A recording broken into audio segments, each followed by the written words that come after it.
In the heart of the blues, Stevie Ray Vaughan's guitar resonated deeply, telling stories with every chord. As a virtuoso, he crafted musical masterpieces with each performance, appearing untouchable on stage. However, on one sorrowful night, the world of music was forever changed by the loss of one of its most extraordinary talents. A helicopter crash took Stevie's life. What went wrong with the fly? And more importantly, how can the lessons learned from this tragic accident enhance flight safety for pilots? Before we delve into the details of the accident, let's take a moment to honor and celebrate Stevie's remarkable life and his enduring influence on the music industry. Stevie Ray Vaughan was a legendary blues guitarist whose influence on music remains profound. Born on October 3, 1954 in Dallas, Texas, Stevie was inspired by his older brother Jimmy's guitar playing and taught himself to play guitar at a young age. His dedication to music was evident early on as he spent his high school years performing at clubs in Deep Ellum, Dallas. In 1969, Stevie recorded a song for Stax Records with a local band, marking the beginning of his recording career. Although he briefly attended an experimental arts program at Southern Methodist University, his true passion lay in the blues. At 17, he moved to Austin, Texas, a city known for its vibrant live music scene, where his career began to flourish. Stevie's raw talent and passion led him to form several bands before creating Double Trouble in 1978. This band caught the attention of major musicians, including Mick Jagger. A pivotal moment in Stevie's career came in 1982 when Mick invited him and Double Trouble to a private party in New York City. This exposure led to an invitation to perform at the Montreux Jazz Festival in Switzerland, where they became the first band to play without a record deal. Their performance impressed David Bowie and Jackson Browne, leading to a demo session at Jackson's studio in Los Angeles and a subsequent record deal with CBS Epic Records. Stevie's debut album, Texas Flood, in 1983 was a critical and commercial success, earning him the titles of Best New Talent and Best Electric Blues Guitarist in Guitar Player magazine's Readers' Poll. His following albums, Couldn't Stand the Weather in 1984, Live Alive in 1985, and Soul to Soul in 1986, solidified his reputation as one of the greatest blues guitarists of his generation. These albums achieved gold status and received multiple Grammy nominations. Despite his success, Stevie struggled with alcohol and drug abuse. In 1986, he collapsed during a European tour and sought treatment in Georgia. After achieving sobriety, he committed to Alcoholics Anonymous's 12-step program. His fifth album, In Step, in 1989, reflected his journey to sobriety and was a testament to his resilience. On August 26, 1990, Stevie delivered an unforgettable performance at the Alpine Valley Music Theater in East Troy, Wisconsin, sharing the stage with legends like Eric Clapton, Buddy Guy, and Robert Cray. His rendition of Sweet Home Chicago that night remains a memorable highlight of his career. After the show, the musicians discussed future collaborations, particularly a series of tribute concerts for Jimi Hendrix at London's Royal Albert Hall with Eric Clapton. However, their conversation was cut short when Clapton's tour manager, Peter Jackson, warned that worsening weather conditions meant they needed to leave soon. The concert ended late, and in the early hours of August 27, 1990, 4 Bell Jet Ranger helicopters were prepared at a nearby golf course to transport Eric Clapton and his crew to Chicago. These helicopters, chartered by the concert's promoter, Jam Productions, belonged to Omni-Flight Helicopters Incorporated. Among the passengers were Stevie Ray Vaughan, his brother Jimmy Vaughan, and Jimmy's wife Connie.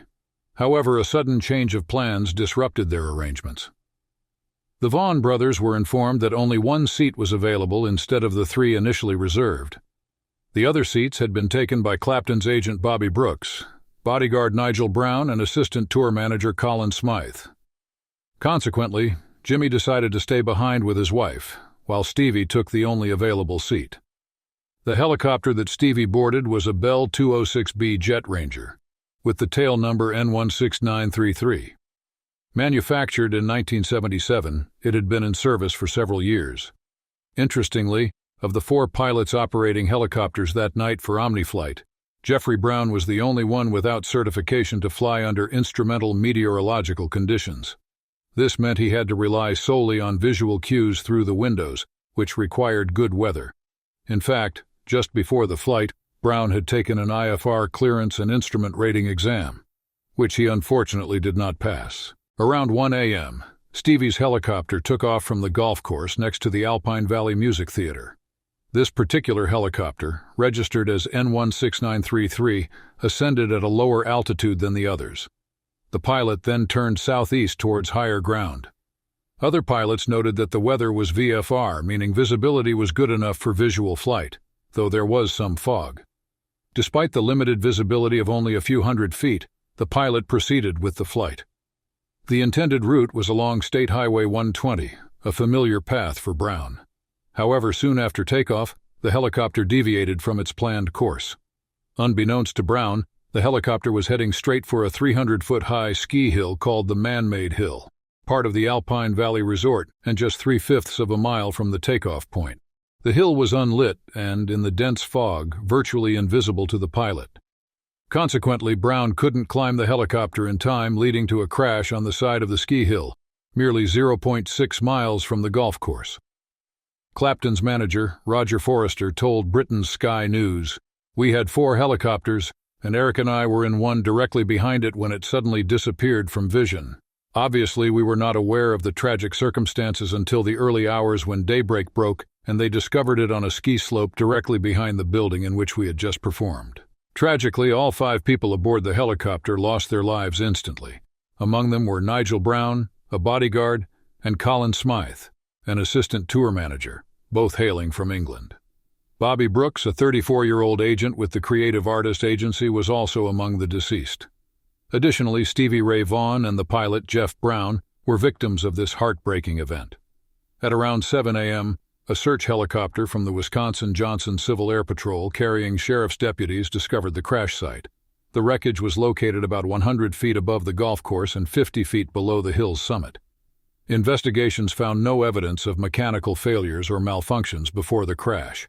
Captain Polly Robinson of the Wisconsin Civil Air Patrol reported that the helicopter crashed on a 1,000-foot ski hill, impacting roughly 100 feet below the summit in an open area east of the ski trail. This hill, situated in a forested region about 3/4 of a mile southeast of the theater, had debris scattered over 200 feet. The crash occurred shortly after the concert, but the emergency locator transmitter signal was not received until about 4 hours later, with the wreckage found at 6:15 a.m. CDT. Heartbroken fans, around 40 in number, gathered at the resort on Monday, August 28, 1990. These fans, who had attended the Sunday night concert, were in tears as they gazed at the hill where the tragedy occurred.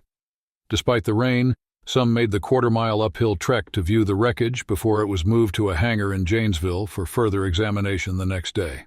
On August 31st, a solemn procession took place at Laurel Land Memorial Park in Dallas. The beloved musician was honored by a large crowd of mourners at his gravesite. Over 1,500 people attended Stevie's funeral, with another 3,000 outside the chapel. His fiancée, Jenna Lapidus, his brother Jimmy, and sister-in-law Martha Vaughan were present. Stevie had touched many lives, and notable musicians such as Eric Clapton, Stevie Wonder, Buddy Guy, Dr. John, ZZ Top, Bonnie Raitt, Jackson Browne, and Nile Rodgers came to pay their respects. Following the crash, legal actions were taken on behalf of all 4 passengers against several parties, including Omniflight Helicopters, Bell Helicopter, and Allison Gas Turbine. On September 11, 1992, the National Transportation Safety Board, NTSB, concluded that the crash was due to the pilot's decision to fly under visual flight rules in adverse weather conditions. The fog and nighttime darkness made it impossible for the pilot to see and avoid the hill, and he failed to gain enough altitude to clear the rising terrain. Tom Thomas Demetrio, a Chicago lawyer representing Stevie's estate, was not surprised by the NTSB's findings. In a lawsuit filed in July 1992, Demetrio argued that the helicopter charter company should have known the weather conditions were unsafe for flying. John Nielsen, Omniflight's general manager, declined to comment on the NTSB report, citing the ongoing lawsuit and his lack of review of the report. Further investigations revealed that Jeffrey Brown, the pilot, was flying a helicopter at night from the Elkhorn Valley for the first time. As he ascended above the parking lot lights, he suddenly lost visual reference outside the cockpit, which caught him off guard. If Brown had been certified to use instruments like other Omniflight pilots, he could have relied on the cockpit's instruments, such as the artificial horizon and altitude indicators, to maintain his ascent. He only needed to stay on course for a few seconds until he could see the city lights and navigate to Chicago.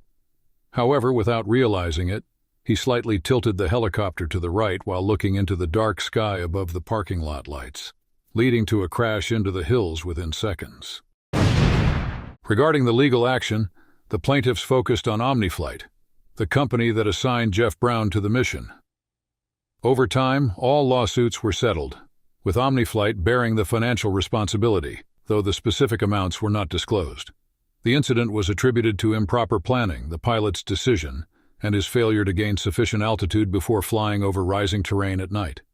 Other contributing factors included darkness, fog, haze, rising terrain, and the lack of visual cues for the pilot. Soon after the incident, both Eric Clapton and Jimmy Vaughan were called to the morgue to identify the bodies. The autopsy revealed that Stevie Ray Vaughan suffered multiple severe injuries, including a torn aorta, skull fractures, and damage to the spleen and liver, along with broken ribs and a thigh bone, all of which were fatal. An inquiry confirmed that neither drugs nor alcohol were involved in the incident, and all victims were wearing their seatbelts. There were no reported mechanical issues with the helicopter. The area had some patchy ground fog, but the night was classified as VMC, or Visual Meteorological Conditions. This meant that pilots could fly without relying on their instruments, and an instrument certification wasn't necessary. So technically, Jeff Brown was legally qualified to conduct the flight. The NTSB attributed the accident to controlled flight into terrain, essentially stating that Brown couldn't see the hill due to poor visibility. But after all, Stevie Ray Vaughan's tragic helicopter crash offers several important lessons for pilots. First and foremost, pilots must strictly adhere to weather conditions and avoid flying in adverse weather if they are not certified or equipped for it. The crash highlighted the dangers of flying under visual flight rules in poor visibility conditions like fog and darkness. This underscores the importance of understanding and respecting weather limitations. Another critical lesson is the necessity of instrument certification. It's crucial for pilots to be certified and proficient in using flight instruments, especially when flying at night or in poor visibility. Jeffrey Brown's lack of instrument certification contributed significantly to the crash. This points to the need for comprehensive training and certification to ensure pilots can rely on their instruments when visual cues are insufficient.